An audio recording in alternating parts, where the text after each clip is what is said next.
ओम शांति। बाबा के महावाक्य हैं 8 मार्च 2024 के। बाबा की मुख्य शिक्षा है, मीठे बच्चे, बाप की साकाश लेने के लिए खुशबूदार फूल बनो। सवेरे सवेरे उठकर याद में बैठ प्यार से बाबा से मीठी मीठी मीठी मीठी बातें करो। प्रश्न है, बाप को सब बच्चे नंबरवार याद करते हैं, लेकिन बाप किन बच्चों को याद करते हैं?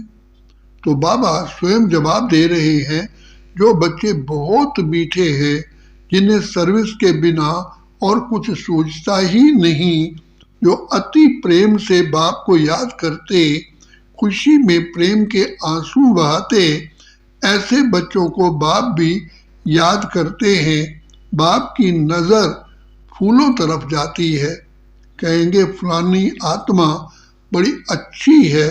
ये आत्मा जहाँ सर्विस देखती भागती रहती है, अनेकों का कल्याण करती है, तो बाप भी उसे याद करते हैं। बाप बैठ सब आत्माओं को समझाते हैं, शरीर भी याद पड़ता तो आत्मा भी याद पड़ती है।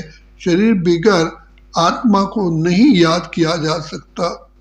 समझा जाता है ये आत्मा अच्छी है, ये बाहर मुखी है, ये इस दुनिया का सैर आदि करना चाहती है, ये उस दुनिया को भूली हुई है। पहले उनका नाम रूप सामने आता है, फलाने की आत्मा को याद किया जाता है। फलाने की आत्मा अच्छी सर्विस करती है, इनका बुद्धि योग बाबा के साथ है, इनमें ये गुण हैं। पहले शरीर को याद करने से फिर आत्मा याद आती है। पहले शरीर याद आएगा, क्योंकि शरीर बड़ी चीज है ना। फिर आत्मा जो सूक्ष्म बहुत छोटी है वो याद आएगी। इन बड़े शरीर की कोई महिमा नहीं की जाती है, महिमा आत्मा की जाती है। इनकी आत्मा अच्छी सर्विस करती है, फलाने की आत्मा इनसे अच्छी है। पहले तो शरीर याद आता है, बाप को तो अनेक आत्माओं को याद करना पड़ता है। शरीर का नाम याद नहीं आता, सिर्फ रूप सामने आता है। फलाने की आत्मा कहने से शरीर जरूर याद पड़ता है। जैसे समझते हो, इस दादा के शरीर में शिव बाबा आते हैं, जानते हैं इनके तन में बाबा है, शरीर जरूर याद पड़ेगा। पूछते हैं हम कैसे याद करें? शिव बाबा को ब्रह्मा तन में याद करें या परम धाम में याद करें? बहुतों का प्रश्न उठता है।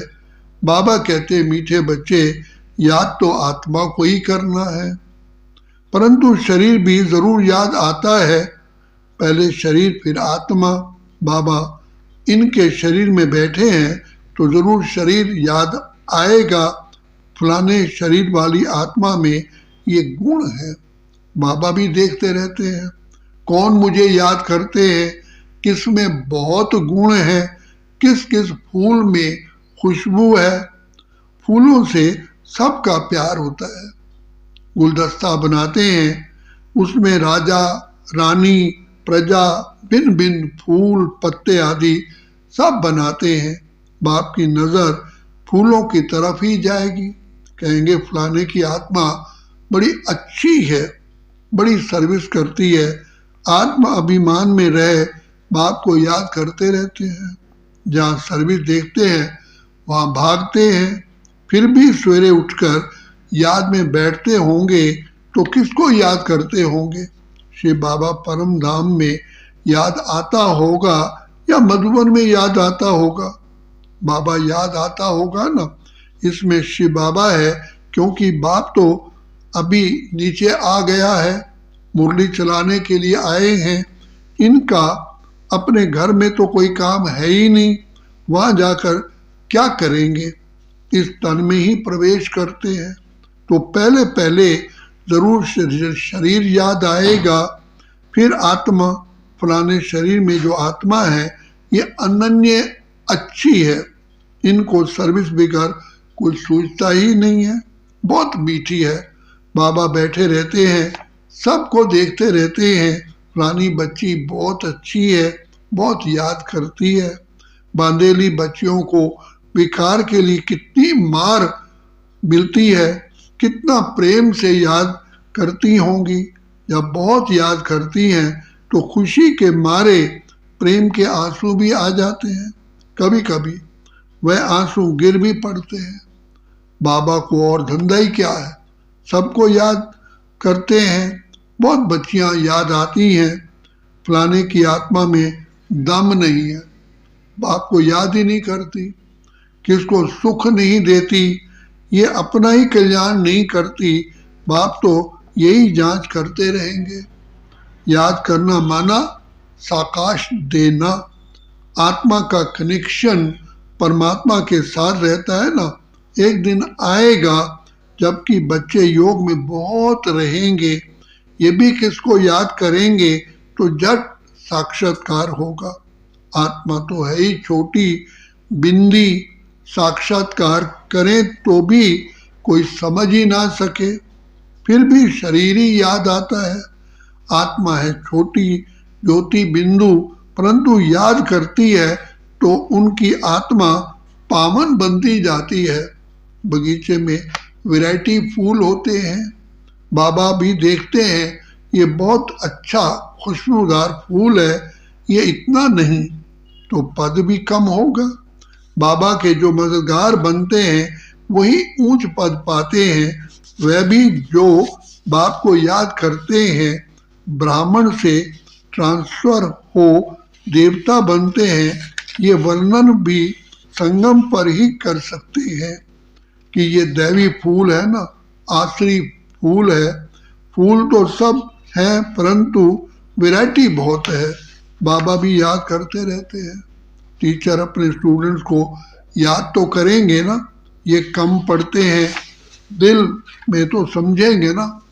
ये बाप भी टीचर भी है, बाप तो है ही है, टीचर पने का जास्ती चलता है। टीचर को तो रोज पढ़ाना है, इस पढ़ाई की ताकत से वह पद पाते हैं। सुबह को तुम सब भाई बाप की याद में बैठते हो, वह सब्जेक्ट है याद की। फिर मुरली चलती है, वह है पढ़ाई की सब्जेक्ट। मुख्य है ही योग और पढ़ाई, उनको ज्ञान और विज्ञान भी कहा जाता है। ये ज्ञान विज्ञान भवन है जहाँ बाप आकर के सिखलाते हैं। ज्ञान से सारे सृष्टि की नॉलेज मिल जाती है।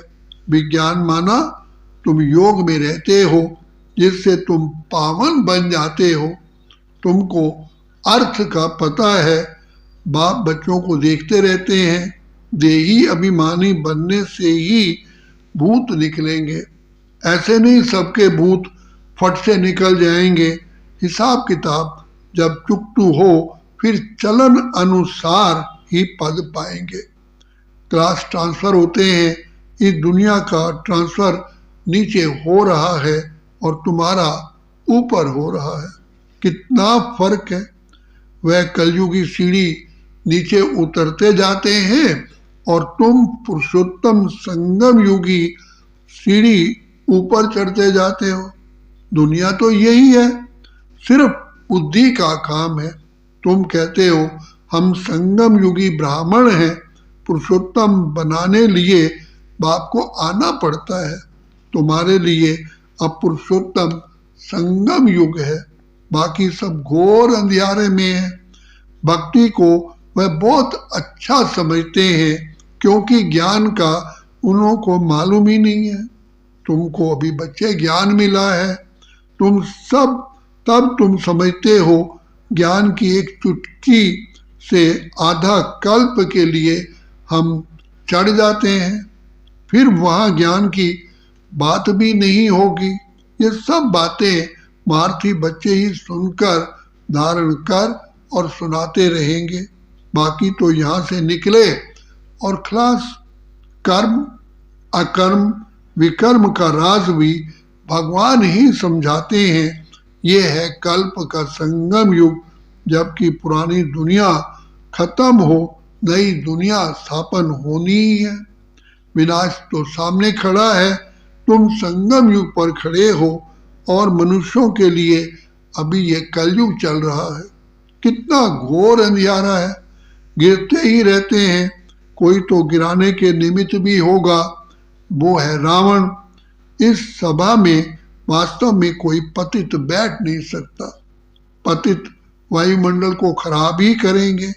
अगर कोई छिपकर आकर बैठते हैं तो उनको चोट भी लगती है, एकदम गिर पड़ेंगे। ईश्वरी सभा में कोई दैत्य आकर बैठते हैं तो झट पता पड़ेगा। पत्थर बुद्धि तो है ही है, बाकी भी पत्थर बुद्धि हो जाएगा। 100 गुना दंड पड़ जाएगा, अपने को नुकसान पहुंचाएंगे। कहते हैं हम देखेंगे, क्या इनको पता पड़ता है? हमको क्या पड़ी, जो करेगा सो पाएगा। हमको जानने की जरूरत ही नहीं है। बाप से सदैव सच्चा रहना है। कहते हैं सच तो बीठो नच। सच्चे रहेंगे तो अपनी राजधानी में भी डांस करेंगे। बाप है ही सत्य, तो बच्चों को भी सत्य बनना चाहिए। बाबा पूछते हैं, बच्चे शिव बाबा कहाँ हैं? कहते हैं ब्रह्मा तन में है। परम धाम छोड़कर दूर देश के रहने वाले आए देश पर आए, उनको तो बहुत सर्विस करनी है। बाबा कहते हैं मीठे बच्चे, मुझे रात दिन यहाँ सर्विस करनी पड़ती है। संदेशियों को, भक्तों को साक्षात्कार कराना पड़ता है तो यहाँ ही, वहाँ तो कोई सर्विस ही नहीं। सर्विस बगैर बाबा को सुख न आए। सारी दुनिया की सर्विस करनी है। सब पुकारते हैं कि बाबा आप आओ। कहते हैं मैं इस रथ में आता हूँ। उन्होंने फिर घोड़े गाड़ी बना दी है। अब घोड़े गाड़ी में श्री कृष्ण कैसे बैठेंगे? ऐसे भी नहीं कोई शौक होता है घोड़े गाड़ी पर बैठने का। देही अभिमानी और देह अभिमान बनने की बातें संगम युग पर ही होती है, और सिवाय बाप के ये बातें और कोई समझा भी नहीं सकते हैं। तुम भी अभी जानते हो, पहले तो नहीं जानते थे। क्या कोई गुरु ने सिखाया? गुरु तो बहुत किए, कोई ने भी नहीं सिखाया। बहुत लोग गुरु करते हैं, समझते हैं कोई सी शांति का रास्ता मिल जाए। बाप कहते हैं लाडले बच्चे, मीठे बच्चे, शांति का सागर तो एक बाप ही है, वह साथ ले जाते हैं। सुख धाम, शांति धाम का किसको पता ही नहीं है। कलयुग में है शूद्र वर्ण, पुरुषोत्तम संगम युग पर है ब्राह्मण वर्ण। इन वर्णों का भी तुम्हारे सिवाय कोई को पता ही नहीं है। यहाँ तो सुनते हैं, बाहर निकलने से सब कुछ भूल जाते हैं, धारणा होती ही नहीं। बाबा कहते हैं बच्चे कहीं भी जाते हो, बैज पड़ा हो, इसमें लज्जा की तो बात ही नहीं है। ये तो बाबा ने बहुत कल्याण के लिए ही बनाया है। किसको भी समझा करके दो। कोई समझदार होगा, बुद्धिमान होगा तो कहेगा इस पर आपका खर्चा तो हुआ होगा। बोलो खर्चा तो होता ही है, गरीबों के लिए फ्री है। वह धारणा कर लें तो ऊंच पद पा सकेंगे। ऊंच पद पा सकते हैं। गरीब के पास पैसे ही नहीं तो क्या करेंगे? कोई के पास पैसे हैं परंतु मनहूस है। इसने ब्रह्मा बाप ने प्रैक्टिकल करके दिखाया, सब कुछ माताओं के हवाले कर दिया। तुम बैठ सब कुछ संभालो, क्योंकि अब तो ये ज्ञान मिला है कि पिछाड़ी में कुछ भी याद ना आए। अंत काल जो स्त्री सिमरे, वल वल योनि ऐसी उतरे। बड़ी बिल्डिंग आदि होंगी, अवश्य याद पड़ेंगी, परंतु थोड़ा भी ज्ञान सुना तो प्रजा में जरूर आएंगे। बाप तो है ही गरीब निवास।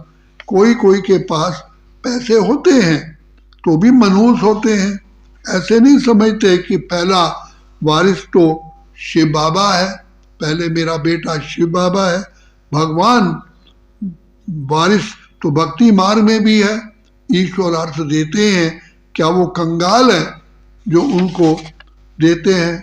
समझते हैं ईश्वर के नाम पर गरीबों को देंगे तो ईश्वर उसका फल हमें देंगे, दूसरे जन्म में मिलता तो है। कहते हैं दे दान तो छूटे ग्रहण। बाप को सब कुछ दे दिया, शरीर, मित्र, संबंधी आदि सब कुछ बाबा को समर्पण कर दिया। ये सब कुछ आपका है बाबा। इस समय सारी दुनिया पर ग्रहण लगा हुआ है, वो कैसे एक सेकंड में छूटता है, काले को गोरे कैसे बनते हैं, ये सब तुम ही जानते हो, फिर औरों को समझाते हो। जो कहते हैं हम अंदर में समझते हैं परंतु किसको समझा नहीं सकते हैं, वो भी कोई काम के नहीं। बाप कहते हैं दे दान तो छूटे ग्रहण। हम तुमको अविनाशी ज्ञान रत्न देते हैं, वो सबको देते जाओ तो भारत पर व सारी दुनिया पर जो राहु का ग्रहण बैठा हुआ है वो उतर जाए और बृहस्पति की दशा हो जाए। सबसे अच्छी होती है बृहस्पति की दशा। अब तुम बच्चे जानते हो भारत खास और आम सारी दुनिया पर राहु का ग्रहण लगा हुआ है, वो कैसे छूटे? ये तो बाप है ना, बाप तुम्हारे से पुराना लेकर नया देते हैं, इसको कहा जाता है बृहस्पति की दशा। मुक्ति धाम में जाने वालों के लिए बृहस्पति की दशा नहीं कहेंगे। अच्छा मीठे मीठे सिकिलदे बच्चों प्रित मात पिता बाप दादा का याद प्यार और गुड मॉर्निंग रूहानी बाप की रूहानी बच्चों को नमस्ते। हम रूहानी बच्चों की रूहानी बाप दादा को याद प्यार, गुड मॉर्निंग और नमस्ते। धारणा के लिए मुख्य सार है सदा खुशी में डांस करने के लिए सच्चे बाप से सदा सच्चा रहना है, कुछ भी छिपाना नहीं है। बाप जो अविनाशी ज्ञान रत्न देते हैं वो सबको बांटने हैं, साथ साथ श्री बाबा को अपना वारिस बनाकर सब कुछ सफल करना है, इसमें मनहूस नहीं बनना है। वरदान है बिंदु और बूंद, बिंदु और बूंद के महत्व को समझ अपनी श्रेष्ठ स्थिति बनाने वाले सिद्ध स्वरूप भव। बिंदु और बूंद के महत्व को समझ अपनी श्रेष्ठ स्थिति बनाने वाले सिद्ध स्वरूप भव। शिव परमात्मा की पूजा में एक बिंदु की विशेषता है, दूसरी बूंद बूंद की भी विशेषता है, दोनों का अपना महत्व है। आत्मा, परमात्मा और प्रकृति का ये खेल अर्थात ड्रामा, तीनों का ज्ञान प्रैक्टिकल लाइफ में बिंदु ही अनुभव होता है और बूंद है शुद्ध संकल्पों की स्मृति जिससे मिलन की सिद्धि का अनुभव होता है। रूरिहान में प्राप्तियों की शीतल बूंदे बाप पर डालते हो, इसी से ही श्रेष्ठ स्थिति बन जाती है। इसी का यादगार भक्ति में भी चला आता है। स्लोगन है ज्यादा बोलने से दिमाग की एनर्जी कम हो जाती है, इसलिए शॉर्ट और स्वीट बोलो। ज्यादा बोलने से दिमाग की एनर्जी कम हो जाती है, इसलिए शॉर्ट और स्वीट बोलो। मीठे बच्चे बाप की साकाश लेने के लिए खुशबूदार फूल बनो। सवेरे सवेरे उठकर याद में बैठ प्यार से बाबा से मीठी मीठी बातें करो। अनेकों का कल्याण करना है तो बाप उसे याद करते हैं। अच्छा, अब बाबा कहते हैं मीठे बच्चे सर्व प्राप्ति संपन्न बेगमपुर के बेफिक्र बादशाह बनो। सर्व प्राप्ति संपन्न बेगमपुर के बेफिक्र बादशाह बनो।